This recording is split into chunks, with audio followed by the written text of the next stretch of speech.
Hello students, आज हम पढ़ेंगे क्षितिज भाग 2 से सूरदास की रचना पद। इनकी रचना पढ़ने से पहले हम इनका संक्षिप्त जीवन परिचय जान लेते हैं।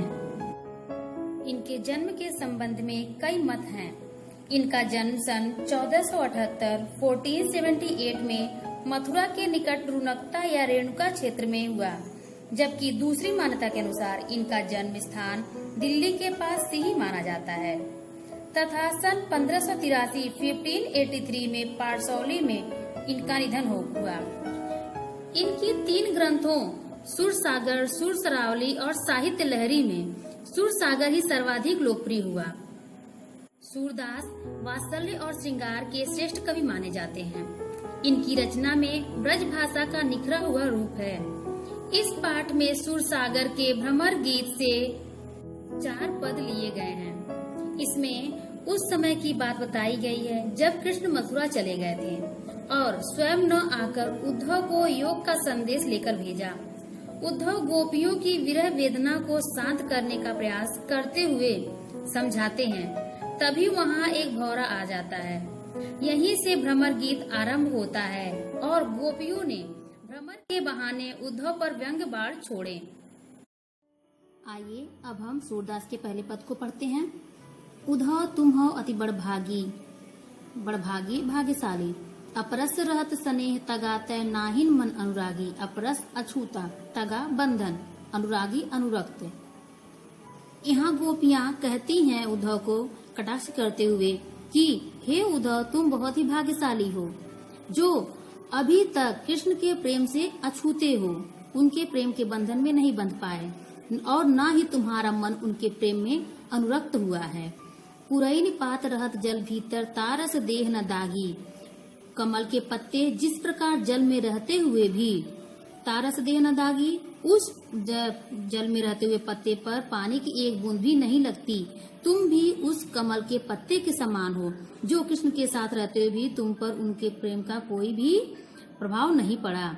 ज्यों जल माह तेल की गागर बूंद न ताको लागी, जिस प्रकार जल में तेल से लिपटे हुए घड़े को डालने पर उस घड़े पर पानी की एक भी बूंद नहीं लगती। प्रीति नदी में पाँव न बोरे दृष्टि न रूप पर आगी, और ऐसा लगता है अभी तक तुमने कृष्ण के प्रेम की नदी में पाँव नहीं डुबोए हैं। दृष्टि न रूप पर आगी, और न ही तुम उनके सौंदर्य उनके प्रेम पर मुग्ध हुए हो। सूरदास अबला हम भोरी गुर चाटी जो पागी। सूरदास बताते हैं कि गोपियां यहाँ कहती हैं, हे उद्धव, हम तो अबला, हम तो निसहाय हैं, असहाय हैं, भोली हैं। भोरी यानी कि भोली हैं, गुड़ चाटी जो पागी, और हम उसी चींटी के समान हैं जो गुड़ में लिपट जाती है और अब चाह कर भी उसे छोड़ नहीं पाती। हम भी कृष्ण के प्रेम को चाहते हुए भी नहीं छोड़ सकते। अब हम दूसरा पद पढ़ेंगे। इस पद में कृष्ण के प्रति गोपियों के प्रेम की गहराई को बताया गया है। दूसरा पद ऐसे है, मन की मन ही माज रही, माज अंदर। गोपियां कहती हैं, हे उद्धव, कृष्ण से मिलने की अभिलाषा हमारे मन में ही रह गई। कहिए जाए कौन पे उद्धव, ना ही परत कहीं। अब तुम ही बताओ उद्धव कि हम अपने मन की बात किससे कहें। अवधि आधार आस आवन की, तन मन बिथा सही। अवधि समय, आस आशा, आवन आगमन, बिथा दुख। फिर गोपियां कह रही उद्धव से, हम इतने समय से इसी आशा में जी रही हैं कि कृष्ण जल्दी आएंगे और इसीलिए इतने दुख भी सह रही हैं। अब इस जोग संदेशन सुनि सुन विरहिनी विरह दही। संदेशनी संदेश, विरह वियोग, दही जलना। तुम्हारे योग का संदेश सुन सुनकर हम और भी विरह की आग में जल रही हैं। चाहती हुती गुहार जितही, तय उत्तय धार बही। चाहती चाहना, गुहारी गुहार लगाना, जितही जहाँ, तय से, उत तय वहीं से, धार बही योग संदेश की धार बहना। हम जहाँ से रक्षा करने के लिए पुकारना चाहते हैं, गुहार लगाना चाहते हैं, वहीं से योग के संदेश की धारा बह रही है। और गोपियां चाहती थीं कि कृष्ण आकर उनके दुख दर्द विरह वेदना को शांत करें, किंतु वहीं से अर्थात कृष्ण ने ही योग की धारा बहा दी है, यानी योग के संदेश को भेज दिया। सूरदास अब धीर धरही क्यों, मर ज्यादा न लहई। सूरदास जी कहते हैं, धीर धैर्य धरहि धारण मर्यादा मर्यादा।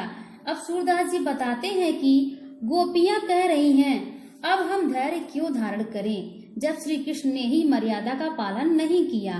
प्रेम की मर्यादा के अनुसार तो अभी तक कृष्ण को आ जाना चाहिए था, क्योंकि प्रेम के बदले तो प्रेम दिया जाता है, परंतु कृष्ण ने तो योग का संदेश भेज दिया और प्रेम की मर्यादा का पालन नहीं किया। अब हम धैर्य क्यों धारण करें। इस गोपियां इस तरह अपनी विरह वेदना का उद्धव से अपनी पीड़ा को व्यक्त कर रही हैं। हम तीसरा पद पढ़ेंगे।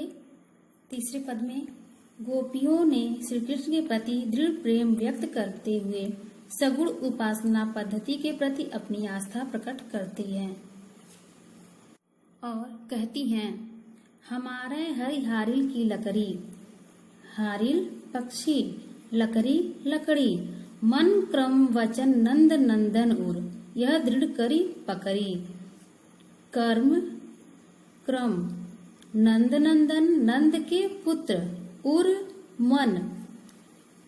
अब कहती हैं, हे उद्धव, श्री कृष्ण हमारे लिए हारिल पक्षी के लकड़ी के समान हैं। जिस प्रकार हारिल पक्षी अपने पंजों में कोई लकड़ी या तिनका हमेशा पकड़े रहता है और उसको आधार मानकर आकाश में उड़ता है, ठीक उसी प्रकार गोपियां कहती हैं, हमने मन कर्म और वचन से नंद बाबा के पुत्र को दृढ़ता पूर्वक हृदय से पकड़ लिया है।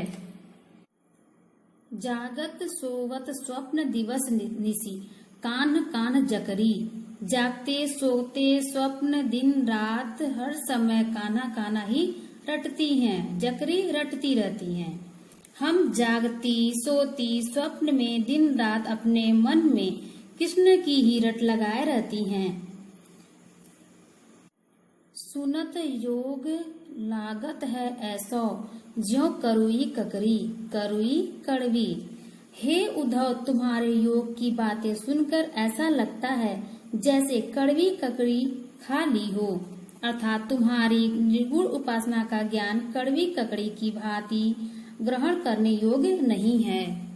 सु तो व्याधि हमको ले आए, देख सुन न करी, व्याधि रोग करी भोगा। तुम हमारे लिए ऐसा रोग ले आए हो जिसको न कभी हमने देखा, न सुना और न ही उसको भोगा। यह तो सूर तिनहि लय सौंपो, जिनके मन चकरी। सूरदास जी बताते हैं कि यहाँ गोपियां कहती हैं, हे उद्धव, यह निर्गुण ज्ञान का रोग उन्हीं के लिए है जिनका मन चकई के समान चंचल और अस्थिर है। यहाँ गोपियां उद्धव को यह बताना चाहती हैं कि उनके मन में श्री कृष्ण बसे हुए हैं, ज्ञान योग के लिए उनके पास कोई स्थान नहीं है। अब हम चौथा पद पढ़ेंगे। हरि है राजनीति पढ़ी आए, हरि यानी कृष्ण, पढ़ी पढ़ना। गोपियां कहती हैं कि हरि अर्थात कृष्ण ने मथुरा जाकर राजनीति पढ़ ली है। समुझी बात कहत मधुकर के समाचार सब पाए, समुझी समझना। गोपियां कह रही हैं, अब तो भ्रमर रूपी उद्धव ने जो ज्ञान योग की बातें बताई हैं उससे हमें समाचार भी मिल गया और हम भली भांति समझ गई हैं कि कृष्ण ने राजनीति पढ़ ली है, इसलिए स्वयं न आकर उद्धव को भेजा। इक अति चतुर होते पहले ही अब गुरु ग्रंथ पढ़ाए। अब कह रही हैं कि कृष्ण तो पहले ही इतने चतुर और चालाक थे और अब उन्होंने गुरु ग्रंथ पढ़ लिया है, अर्थात राजनीति के बड़े बड़े ग्रंथ पढ़ लिए हैं। बड़ी बुद्धि जानी जो उनकी, जोग संदेश पठाए। जोग संदेश योग का संदेश पठाए भेजे।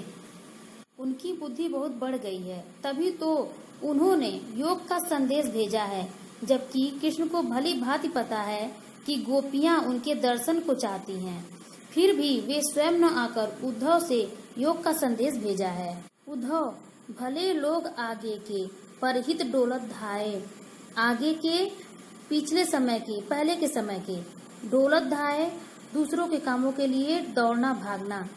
अब कहती हैं गोपियों को कटाक्ष करते हुए कि हे उद्धव, पहले के लोग भले थे और जो दूसरों के हित के लिए दौड़ते भागते थे, उसी प्रकार तुम भी बहुत भोले हो जो परहित करने के लिए, दूसरों की हित करने के लिए आए हो। अब अपने मन फेर पाई हैं, चलत हुते चुराए। फिर गोपियाँ कहती हैं, अब हमें लगता है कि हम अपने मन को वापस पालेंगी, जिसे कृष्ण मथुरा जाते समय चुरा ले गए थे, क्योंकि कृष्ण ने ऐसा हमारे साथ व्यवहार किया कि प्रेम के बदले योग का संदेश भेजा है। उनके योग के संदेश ने हमें बहुत दुखी किया है और उनका ऐसा व्यवहार करके लगता है वो हमारे मन से निकल जाएंगे और हम अपना मन वापस पालेंगे। ते क्यों अनिति करें आपुंजे और अनिति छुड़ाएं। अनिति गलत काम, ते वे ही। अब गोपियाँ कह रही हैं, वे ही अनिति क्यों कर रहे हैं जो स्वयं ही दूसरे को अनिति से छुड़ाते हैं, अर्थात उन्हें स्वयं यहाँ आना चाहिए था, परंतु उन्होंने योग का संदेश भेज दिया। इस तरह का गलत कार्य उन्होंने भी शुरू कर दिया है, जो कि वे पहले दूसरों को गलत कार्य करने से बचाते थे।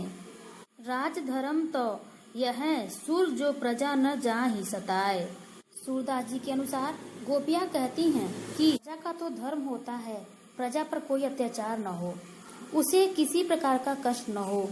यदि वो राजा बन गए हैं तो अपने प्रजा की रक्षा करें, अपने कर्तव्य का पालन करें।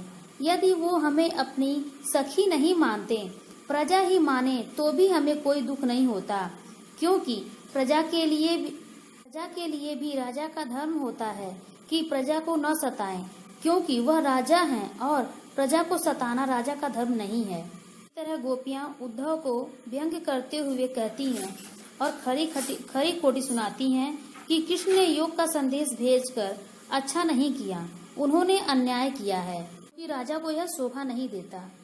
आई होप आपको यह पाठ समझ में आ गया होगा। Thank you.